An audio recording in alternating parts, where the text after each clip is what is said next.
This is the E-commerce Braintrust, a podcast about building momentum online for established consumer brands. Join our hosts and their expert guests for high-level conversations about e-commerce strategies, trends, and innovations. Access our Braintrust and boost your brand's e-commerce potential. Hello and welcome to the E-commerce Braintrust podcast. I'm Julie Spear, head of retail marketplace services at Acadia, alongside my co-host Jordan Ripley, director of retail operations. And for today's episode, we're diving into a very interestingly, maybe boringly named ad product for Amazon, OLV, or online video. Despite the name, we've seen it deliver some exciting and impressive results, and we're lucky enough to have a couple of experts from the Acadia retail media team joining us for a conversation about OLV. So welcome, Ross and Carl. Great to have you guys on the show. Great to be here. Yeah, thank you guys. Good to be here. Ross, I feel like you're here all the time. Yeah, I wonder why that is. I don't know. We should have like a frequent visitor card. You get a punch every time that you come. I would like that. A badge, a hat, swag is the name of the game. Yeah, we'll work on that. Let's start with the basics here. I think one of the things, anytime that we're talking about ad products outside of the standard of sponsored products, sponsored brand, sponsored display, it's important to really kind of level set what we're talking about. So with OLV, what exactly is it? Where is it run? How is it different from Prime Video or streaming TV? Ross, you want to start with giving us the lowdown?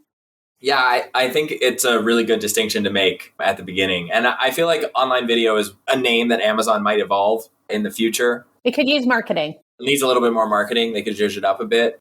But functionally speaking, online video differs from Amazon's other video formats in a couple of core ways. In the first way, it's not similar to sponsored brand video, really in where you're likely to see these ads.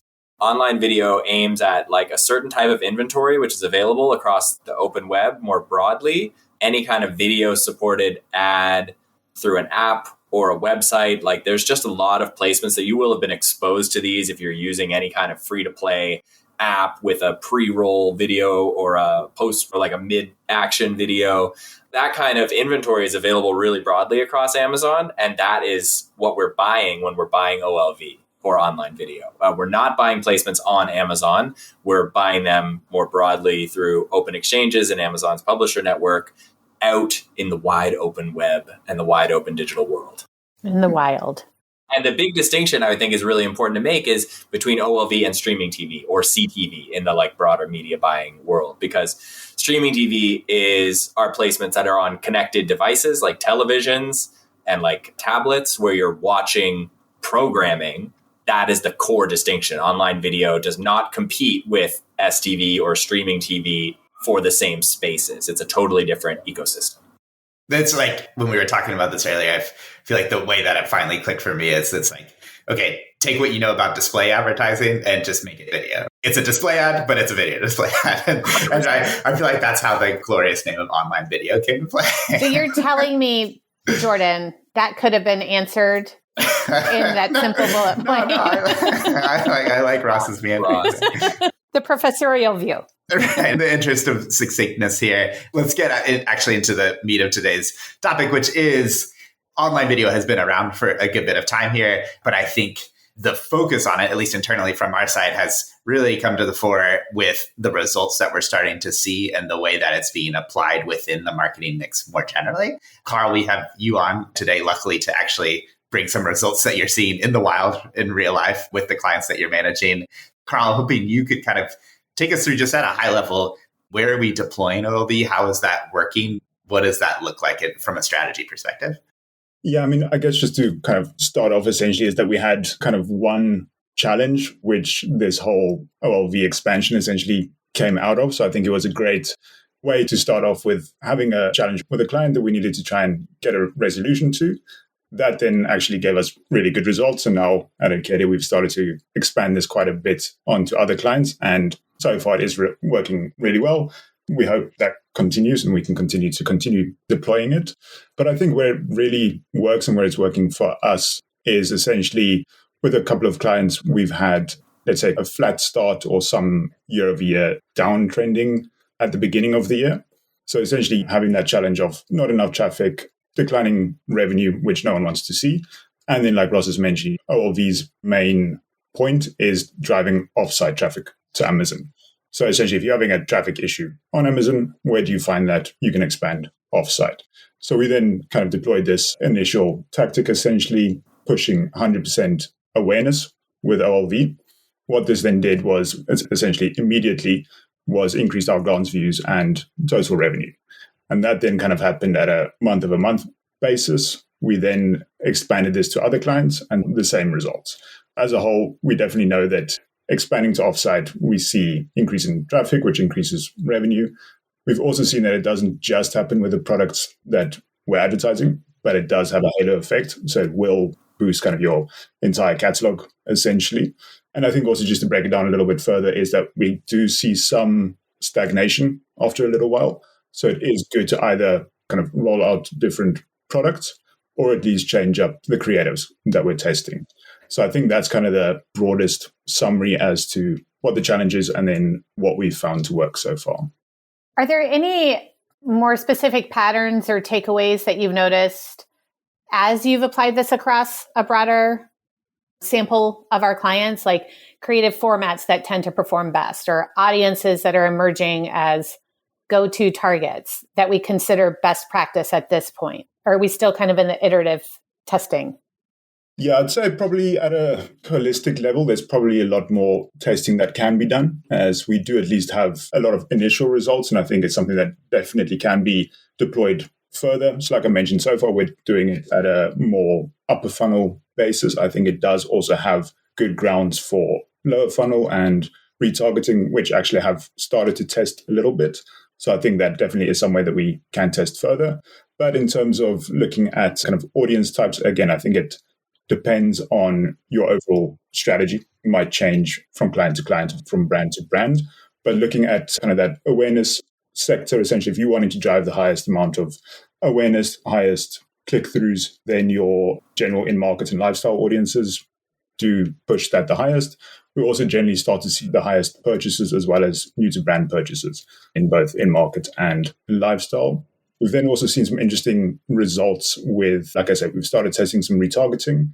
There, again, as we would expect, we do see higher click-through rates and detailed page view rates.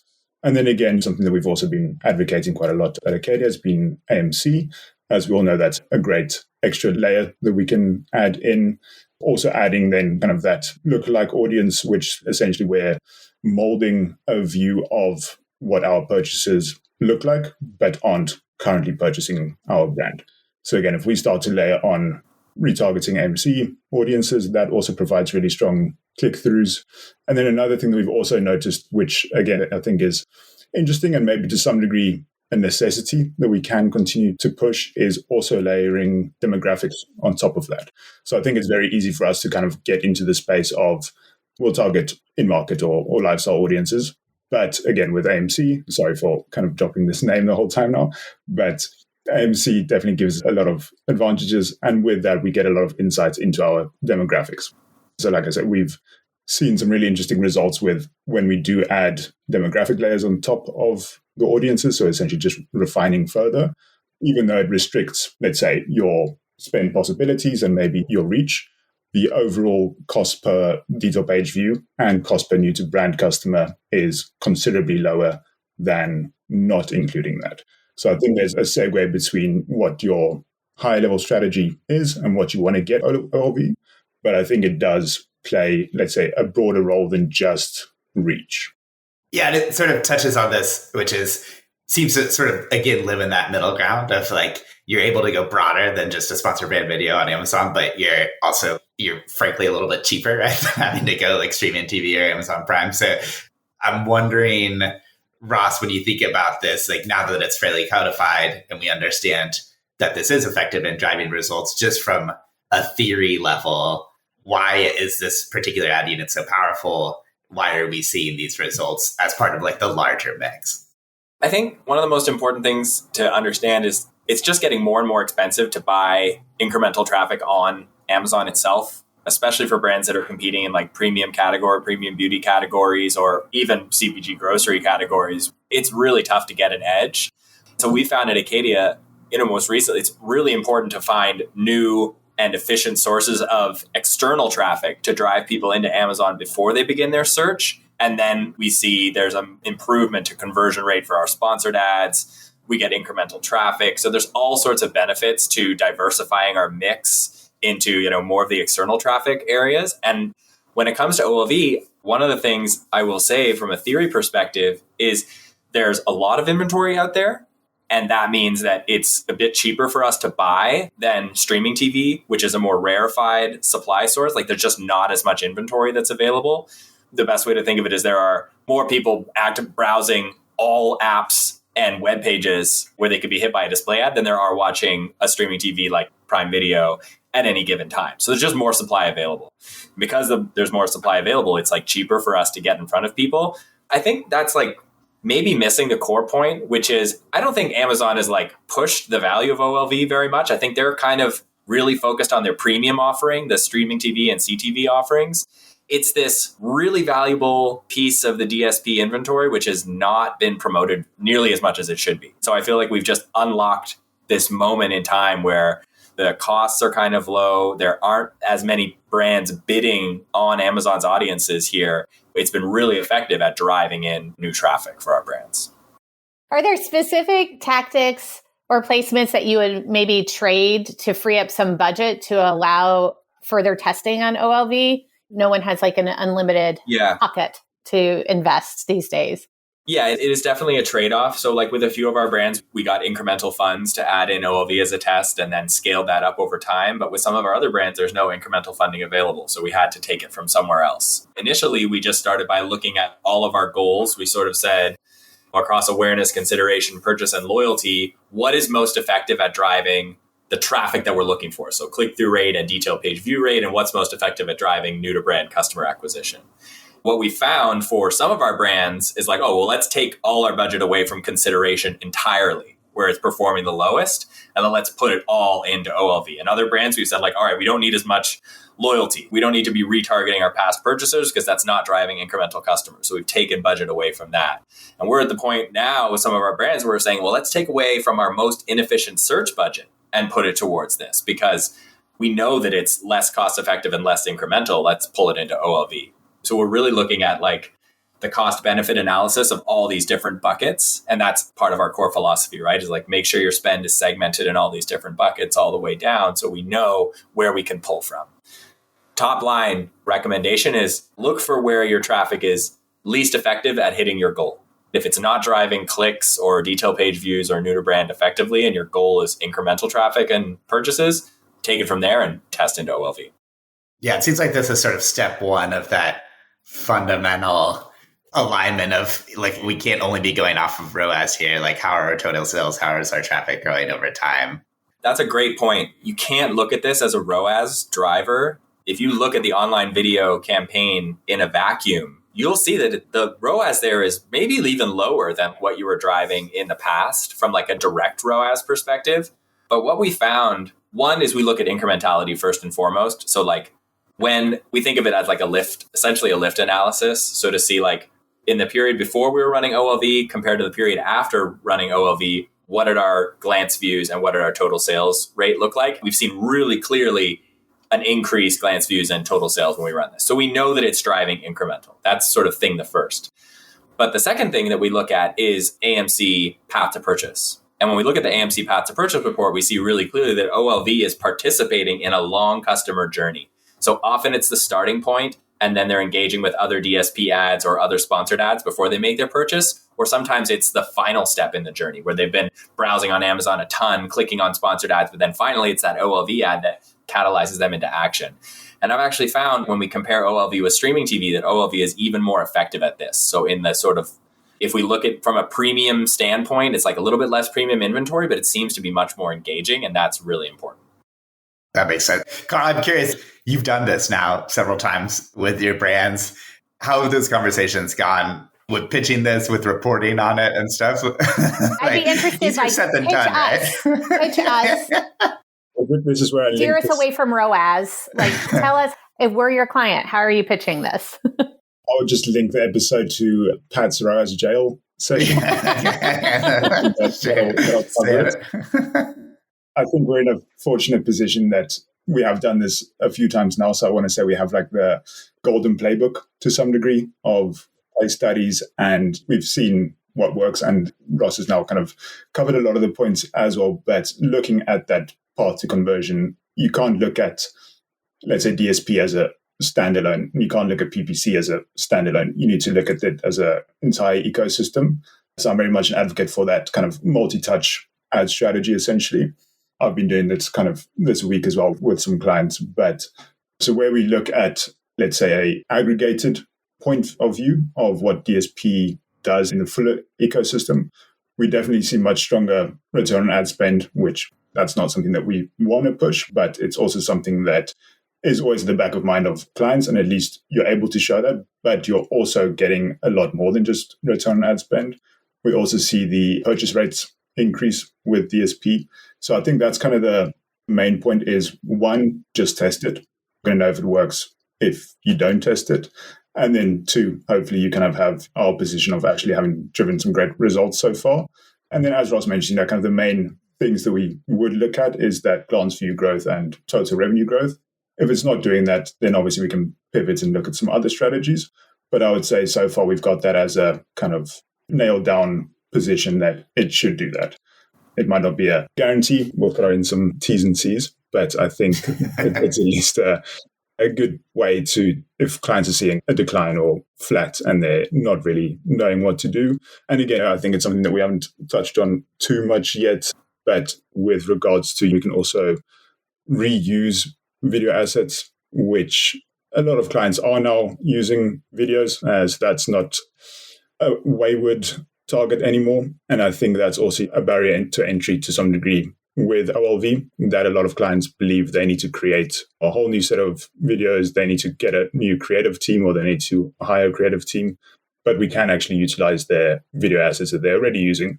So it doesn't take more from a client's perspective. It's just a case of let's start rolling it out and testing. I think that's such a good point. A lot of brands, when they think about streaming TV and more premium inventory, we would often say, like, look, this should be commercial quality, like it's going to be on the big screen, so to speak. But online video is like a lot more ubiquitous. If it's good enough for your sponsored brand video ads, it's definitely good enough for online video. That's what we found, is that they perform really well. And then we've only just now started to have brands put into their creative teams or work with our team to build online video specific creatives. And we're starting to get into the performance creative testing and see, like, all right, what is really working well? We've seen that like some vertical video formats perform really well compared to the horizontal style. And what I'm really excited for is now Amazon has unlocked vertical video as a format for OLV overall. So now we're accessing a whole new set of inventory that we haven't been able to before. And that's going to be really fun to test into. Yeah, the barriers to entry from a creative standpoint, like those seem to be dropping. The other thing that I wonder here is with DSP, a lot of times the barrier to entry is like, what is your budget? Is it going to have meaningful lift relative to that budget? Start with retargeting and maybe move up. But I'm curious, with OLV, does that budget barrier vary? What does that look like where you could reasonably see an impact as a percentage of the mix or like a sort of base amount? Well, Carl's had some great clients and he's been able to pitch the idea at lower budget levels and show value. What's the sort of lowest monthly spend on OLV you've had so far, Carl, to understand the bottom end of this? Yeah, and I think that's, again, kind of the good point of what we've done so far, that we have had both ends of the spectrum of clients spending a lot of money and then clients that are a little bit more limited on budget, where, again, we would normally push for a higher level budget entry to start deploying OLV. But given some challenges that we've had, we thought, okay, well, let's test it, see what happens. Even at a low level, I mean, I think one I was running for $2,000 a month. That's pretty low. So like really low end.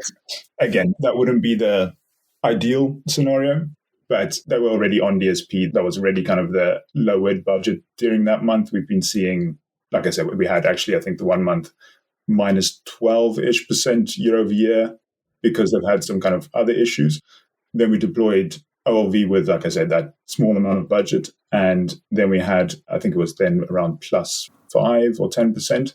The month thereafter, plus 15% year over year. So just with that small amount of budget, pushing upper funnel OLV had an immediate big impact on the client. It's been lovely talking to you both. I appreciate you both coming on and educating us around the magic of OLV. It might have a boring name, but the results are there. So can we just call it Magic Video? From here on out, we'll see if it catches. So Ross, always great to have you on the show. Carl, awesome first-time conversation with you. So we'll be having you back to talk about another ad type in the future, I am quite certain. Thank you both. Looking forward to it. Thank you, guys. Thanks for having us.